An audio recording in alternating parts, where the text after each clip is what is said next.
I pushed open the bedroom door and began my usual descent down the carpeted stairs, each step echoing softly in the quiet house. At the bottom of the stairs, a full-length mirror hung against the wall, reflecting my weary image. Grey strands peppered through my hair, baggy eyes that spoke of sleepless nights, and a face etched with lines of nihilism and regret stared back at me.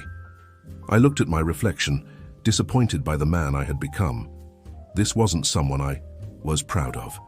Shaking off the unsettling reflection, I continued walking through the corridor. My eyes caught a framed photograph hanging prominently on the wall. There we were, Nora, my wife, Eve, our daughter, and me, all dressed in our Christmas pajamas, smiling genuinely under the twinkling lights of the tree. The joy in that picture was palpable. It was captured a few years ago, a snapshot of a time when happiness seemed effortless. Somehow, over the last couple of years, we'd lost that happiness. The laughter had faded, replaced by silent dinners and unspoken frustrations. Entering the kitchen, I saw Nora sitting on the counter, a half-empty bottle of red wine in her hand. Her usually warm eyes were clouded with concern as she looked up when I approached. I smiled, even though I was a bit surprised. "I didn't realize you were already back from work," I said, attempting casualness. She offered a small, strained smile in return. "I took half the day off. We need to talk, John." Without waiting for a response, she poured a glass of wine and handed it to me. The rich aroma of the red was both inviting and concerning, given the look on her face. I took the glass, the coolness of the wine pressing against my palm. "What's going on, Nora?" She took a deep breath, her hands trembling slightly. "I fell in love with someone." Her words hit me like a punch to the gut, leaving me momentarily speechless. For a split second, I thought she was joking. I don't understand," I stammered, my heart racing. "When did this happen?" "It started a few months ago," she continued, her voice breaking. "I've been unhappy for a while, but I felt trapped because we have Eve. At first it was just sex, but then I started developing real feelings for him. I tried to ask her more questions, but all I could manage was stammering with shock and anger. I swallowed hard, trying to process her confession. "We should talk more about this. I need to take a walk first to center myself. Maybe we should schedule some therapy, work through whatever is going on." Nora shook her head, her eyes welling up with tears. "I'm leaving today, John. He has to travel to Paris." She took a pause and I've decided I'm going with him for a few months. I'm here to take some things and pack a bag." Anger surged through me, boiling over. "How can you do this? You're destroying our lives." "What about Eve?" She looked away, her voice barely above a whisper. "I feel suffocated.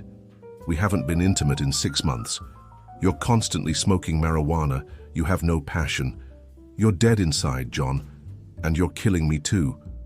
Desperation clawed at me. "Who is he, Nora? Who are you seeing?" She hesitated, her gaze darting to the window as if seeking escape.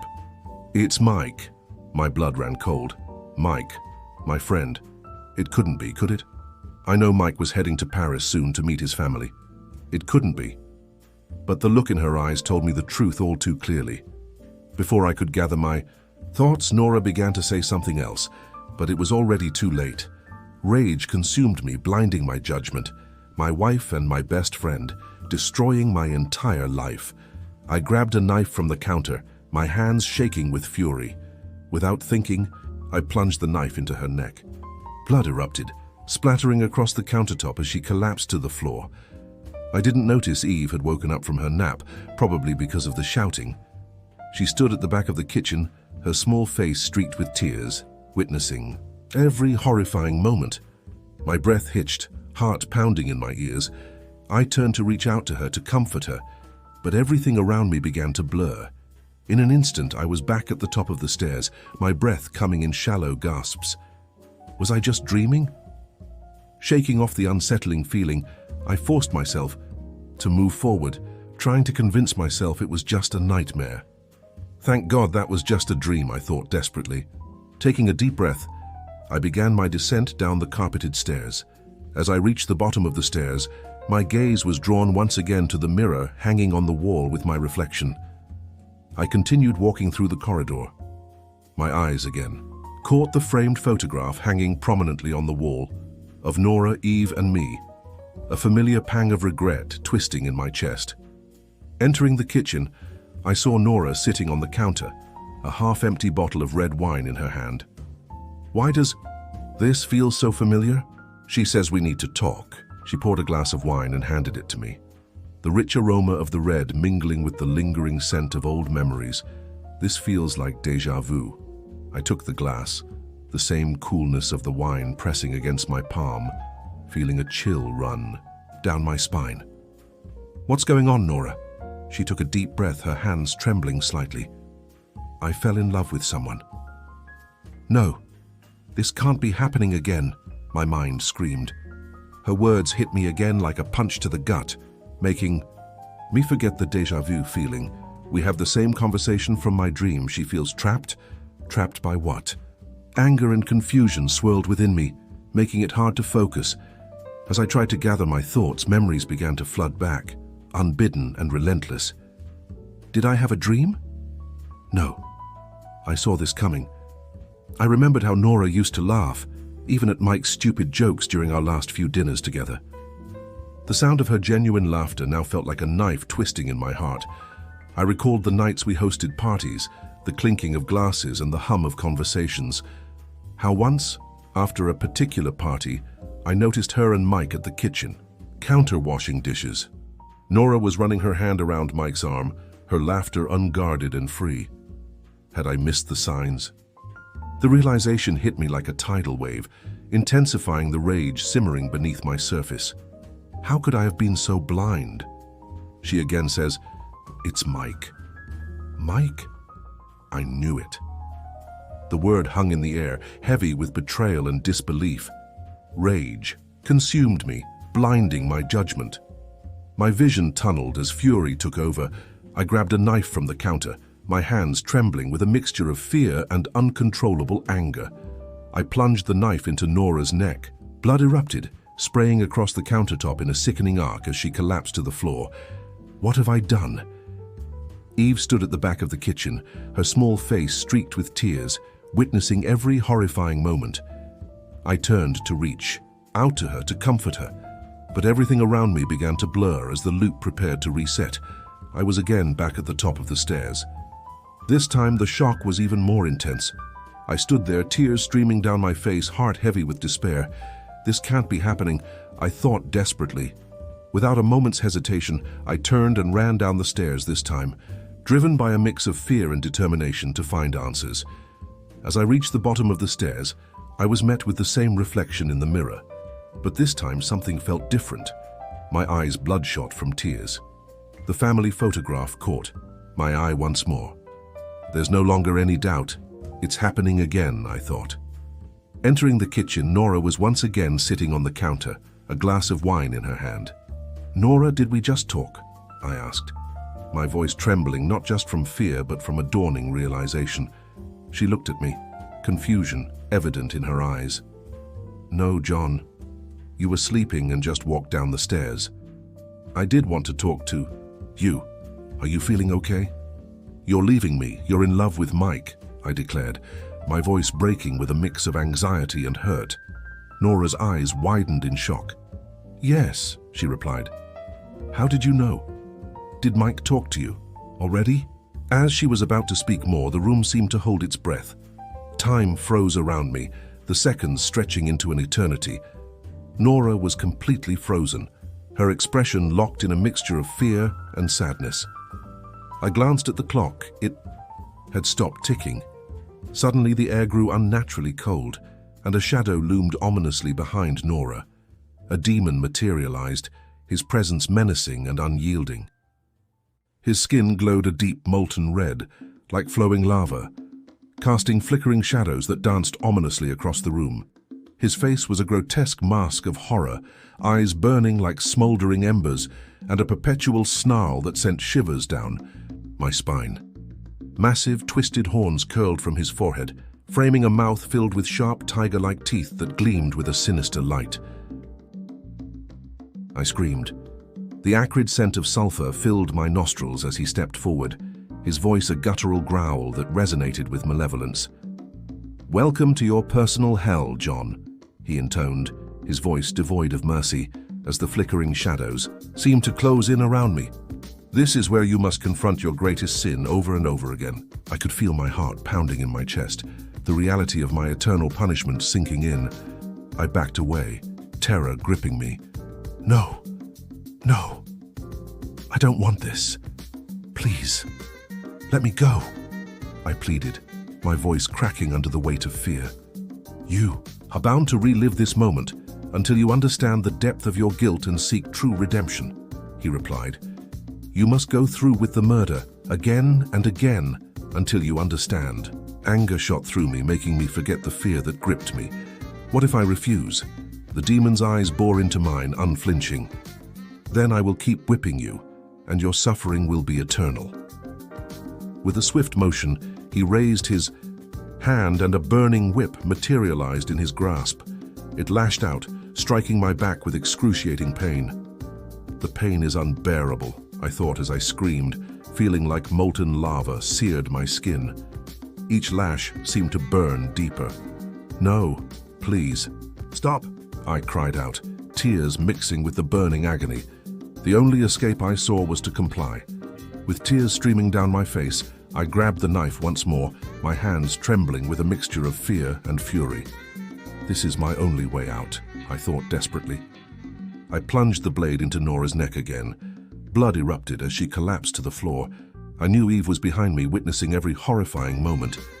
I could not face her. But the demon grabbed my head with his hands and made me look at the crying image of my daughter. In an instant, I was back at the top of the stairs, the loop resetting once more. Tears dripped down my face as the realization sank deeper. I was in hell, an eternal cycle of pain and remorse that I was destined to endure. I couldn't keep track anymore of how many loops had passed. Each time I was at the top of the stairs, the same haunting reflection in the mirror, the same family photo staring back at me. Every loop was more torturous than the last, each iteration peeling away another layer of my sanity. With every descent down the stairs, the tension in the kitchen built anew, Nora's confession echoing in my ears, and the knife felt heavier in my hand. Blood splattered, Eve's sobs pierced my heart, and the loop reset, dragging me back to the beginning. But with each cycle, fragments of my past emerged, unearthing buried memories I had long tried to forget. Flashbacks surged through my mind, our wedding day vibrant and full of hope. I was a young, passionate man with dreams of building something great, of being an entrepreneur who would change the world.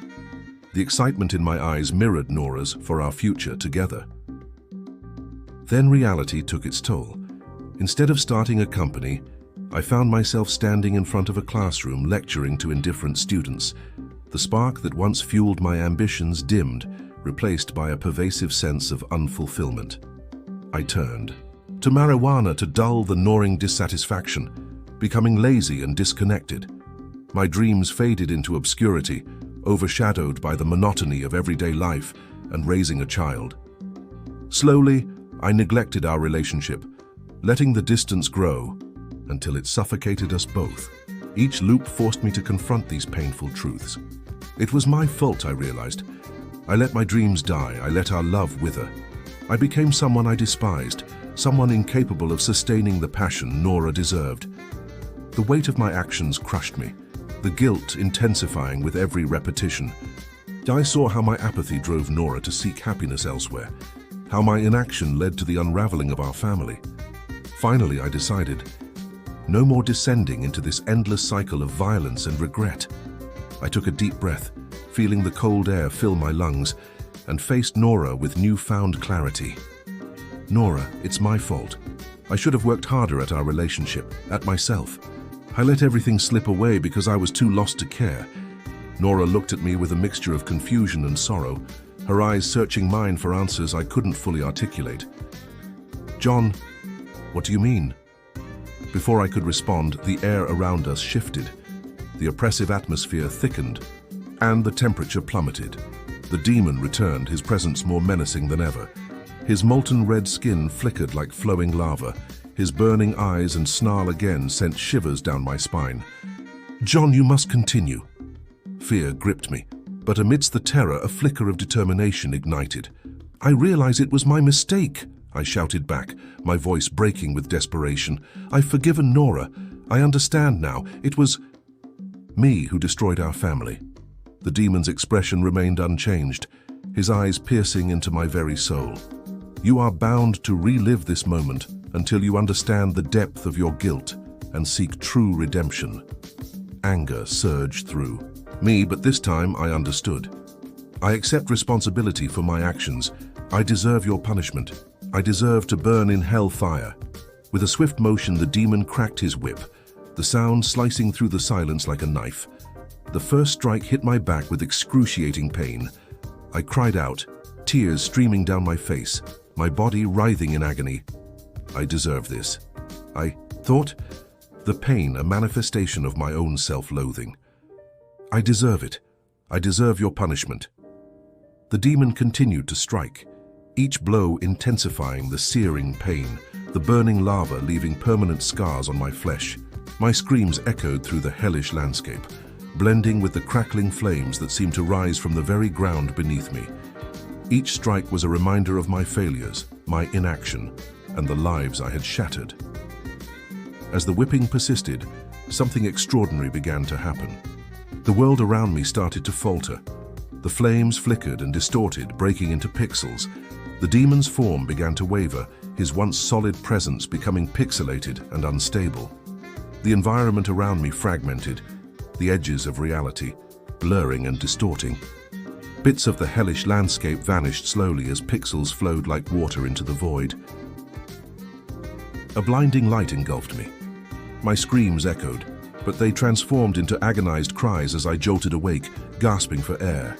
I found myself in a stark, tiled basement room of a hospital, the smell of antiseptics heavy in the air. Cold metal. Pins were secured into my temples, a large wire snaking from a nearby machine into my head. 2 male nurses held me down, their grips firm as I continued to shout and cry in agony.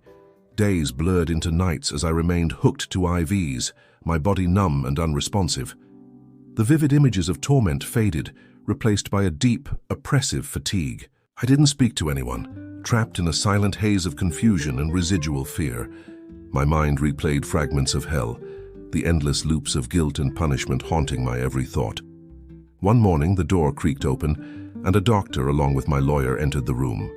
Their expressions were calm, yet there was a hint of empathy in their eyes.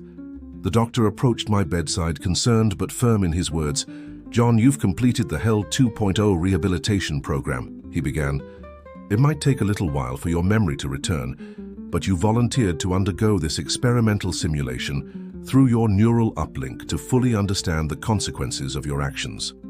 The program is designed to make participants confront their crimes and seek genuine redemption." The lawyer nodded, adding, "This was part of your plea deal, John. Your successful completion has earned you a reduction of 15 years from your life sentence.